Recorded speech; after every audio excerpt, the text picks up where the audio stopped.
7 गते अन्तर्राष्ट्रिय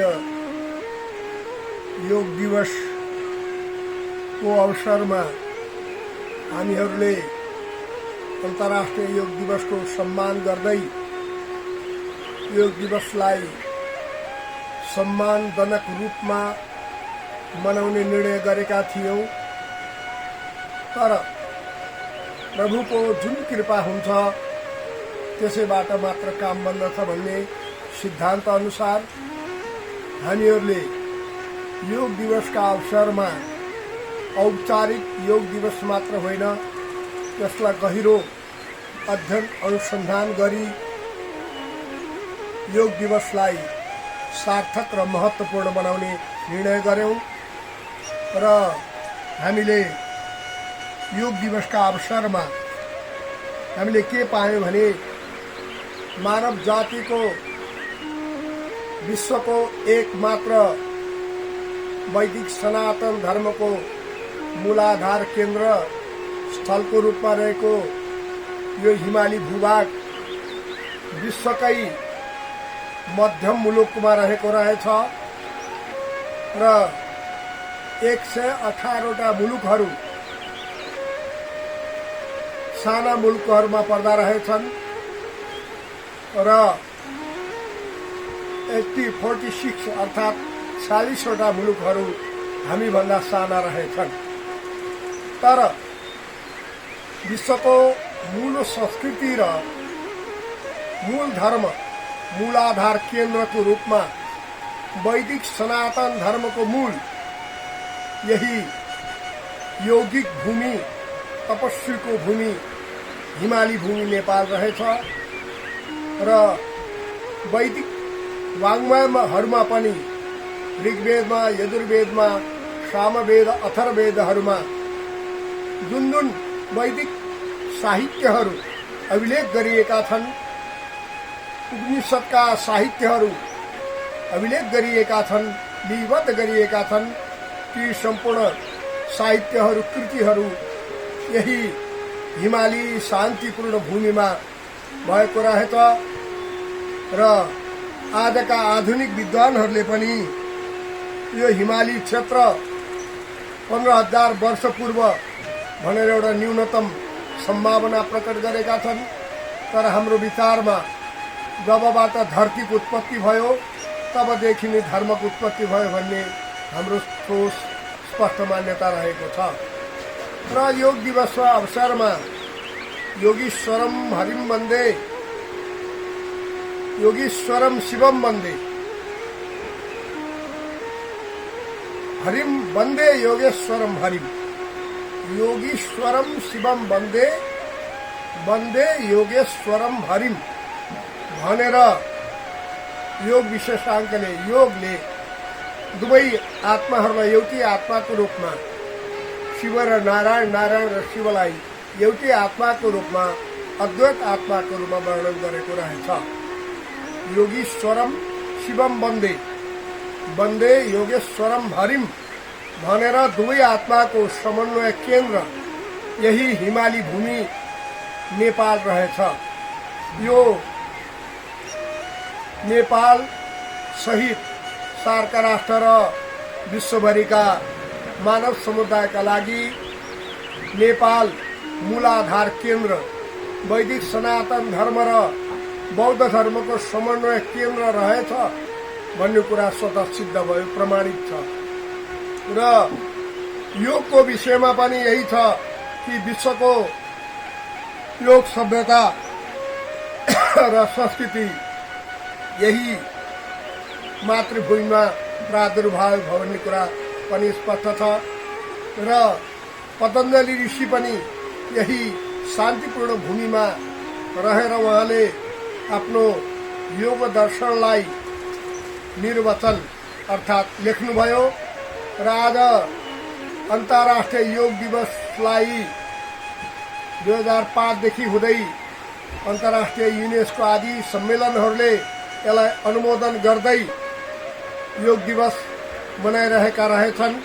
र हाम्रो कुरा गर्ने हो भने हाम्रा ऋषिमुनिहरूले प्राचीन कालदेखि नै विविध प्रक्रियाबाट, विविध संस्कृतिको माध्यमबाट, सभ्यताको माध्यमबाट, संस्कारहरूको माध्यमबाट, आचरणहरूको माध्यमबाट, रीति शैली भाषाहरूको माध्यमबाट योगको विषयमा प्रवचन, योगको विषयमा ज्ञान, योगको विषयमा आत्मज्ञान प्रदान गरिएको पाइन्छ। र वैदिक संहिता योगमय छ, पुराणहरूको संहिता पनि योगमय छ र सम्पूर्ण वैदिक वाङ्मय योगमा आधारित छ। योगको अर्थ हो यो जीव हजारौं करोडौं वर्षदेखि क्षणभङ्गुर मानव शरीर लिएर आएको छ र यसलाई प्रभु परमात्मासँग नमिलाइकन यसको योगत्व पूर्ण हुँदैन। यसै कारण योगको महत्व निकै छ र आज हामी योभन्दा पहिले पनि हामीहरूले यही बुढालिन खड्ड हात्तीगौडा ओखल गाउँको आश्रमबाट सम्पूर्ण पतञ्जलिको योग दर्शनलाई वाचन गरेका थियौं, पाठ गरेका थियौं। आज यो भगवत कृपाबाट हामी सर्वप्रथम योगीश्वरम शिवम वन्दे वन्दे योगेश्वरम हरिम को रूपमा प्रभुको शिवको कृपाबाट, नारायणको कृपाबाट आज हामी सर्वप्रथम यो पतञ्जलिको योग शास्त्र जुन 192 भन्दा बढी श्लोकहरूमा लिपिबद्ध छ, हाम्रा सार्क राष्ट्रका, नेपाल राष्ट्रका र 1 अरब 32 करोड भन्दा बढी भारतीय हाम्रा मित्रहरूमा र 1 अरब 45 करोड भन्दा बढी हाम्रा चीनका मित्रहरूमा यो योग दिवसको साधुवाद अर्पण गर्दै र चीनको शताब्दीको वर्ष जुन चीनले आफ्नो 4000 वर्षभन्दा पहिलेदेखिको संस्कृति र सभ्यतालाई उन्नत गर्दै आफ्नै प्रकृतिबाट हाम्रो नेपालको परम मित्र सहयोगी राष्ट्र चीनले जुन शताब्दी वर्ष मनाइरहेको छ, यसमा हाम्रो तर्फबाट विश्व शान्ति, विश्व मानव कल्याण, विश्व तीर्थयात्रा, विश्व भ्रमण अभियानको संस्थापक अध्यक्षका नाताबाट र कल्की पुराणको जुन हामी प्रवचन गरिरहेका छौं, यो प्रवचनको नाताबाट पनि हामी हाम्रो छिमेकी राष्ट्र चीन प्रति शताब्दी वर्षको शुभकामना सहित साधुवाद अर्पण गर्दछौं। र यसै गरी भारतको मातृभूमि, भारतको अभिन्न देशलाई पनि हामी यसै समयमा योग दिवसका विभिन्न प्रक्रियाहरूमा भारतले गरेको योगदान, विश्वभरिमा वैदिक वाङ्मयका प्रक्रियाहरूमा नेपाल र भारतले गरेका योगदानहरू विश्वका लागि अतुलनीय, श्रेष्ठ र समन्वयमूलक रहेको पाइन्छ। यसै कारण नेपाल र भारतले योग दिवसका अवसरमा गरेका जे जति सकारात्मक, महत्त्वपूर्ण, गम्भीरतापूर्वक, संवेदनशीलतापूर्वक गरिएका त्याग, तपस्या, समर्पण, प्रतिबद्धता र देशभक्तिको सम्मान सहित एक अर्का राष्ट्रको आदर सम्मान गर्दै गरिएका महत्त्वपूर्ण योग दिवसहरूमा पनि हाम्रो साधुवादमै छ। र आज हामीहरूले यो योग दिवसका अवसरमा यो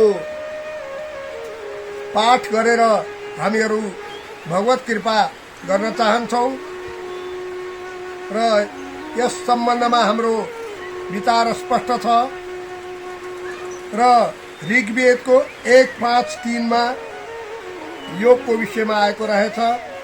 सघानो योग आभुवत् सरायेश पुरमध्याम गमद बाजेभिरासनः भनेर त्यसमा योग आभुवत्, योग नै यो विश्व ब्रह्माण्डको एउटा मूल तत्व हो। आभुवत्, आलोक ब्रह्माण्डभरिको जोड्ने तत्व, एउटा इनर्जीको महत्त्वपूर्ण तत्व जुन योग तत्व हो, त्यसको बारेमा ऋग्वेदमा वर्णन आएको रहेछ। र सम्पूर्ण वैदिक वाङ्मयमा त यसको भण्डार नै छ र आज हामी सर्वप्रथम यो पतञ्जलिको पातञ्जल योग दर्शनलाई पाठ गरेर सुनाउन चाहन्छन्। ओम श्री परमात्मने नमः।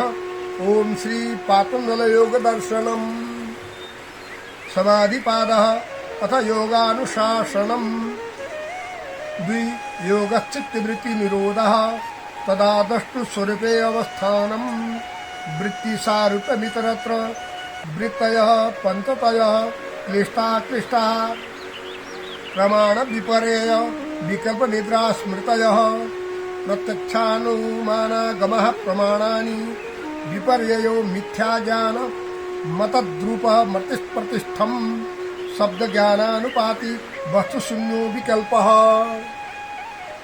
यो महत्वपूर्ण छ। शब्द ज्ञानानुपाति वस्तु शून्यो विकल्पः अभाव प्रत्यालम्बन वृत्तिर्निद्राः अनुभूत विषयं संप्रमोषः प्रमुखः स्मृतिः अभ्यास वैराग्याभ्यम तन्निरोधः। यसको वर्णन श्रीमद् भागवत गीतामा अर्जुन र कृष्णको संवादमा पनि यही पंक्ति दोहोरिएको छ, आएको छ। अभ्यास वैराग्याभ्यम तन्निरोधः तत्र स्थितो यत्नो अभ्यासः। यसको वर्णन ब्रह्मसूत्रमा पटक पटक गरिएको छ। तत्र स्थितो यत्नो अभ्यासः। यसै गरी श्रीमद् भगवत गीताको आत्मसंयम योगो नाम 6औं अध्याय भनेर यसको विस्तृत विवेचन, यसको प्रक्रिया भगवत गीताको 6औं अध्यायमा पनि आएको छ, भएको छ। सतु दीर्घकाल निरन्तर सत्कारा सेवितो दृढ भूमि। यी वर्णनहरू उपनिषदमा आएका छन्। दृष्टानुश्रवक विषय वितृष्टस्य वशीकार संज्ञा वैराग्यम।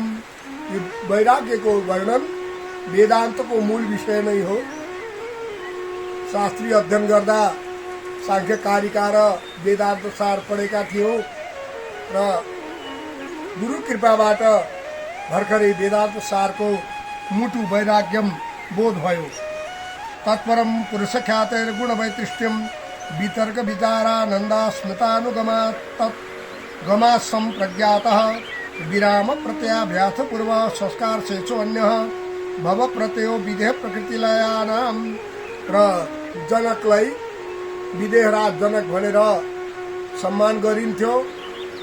3,500-4,000 वर्षको इतिहासलाई हेर्दाखेरि त्यस बेलामा याज्ञवल्क्यको कार्यकालमा योगको उत्कृष्ट वैज्ञानिक प्रयोग जनकपुरमा मिथिला क्षेत्रमा भएको अनुभव हुन्छ। विराम प्रत्याभ्यास पूर्व संस्कार शेषो अन्यः भव प्रत्ययो विधेय प्रकृति लयानाम श्रद्धा वीर स्मृति समाधि प्रज्ञा पूर्वम इतरेषां तीव्र संवेगानामासन्नः मृदु मध्यादि मात्रत्वा ततोपि विशेषः ईश्वर प्रणिधानाद्वा क्लेश कर्म विवाकषा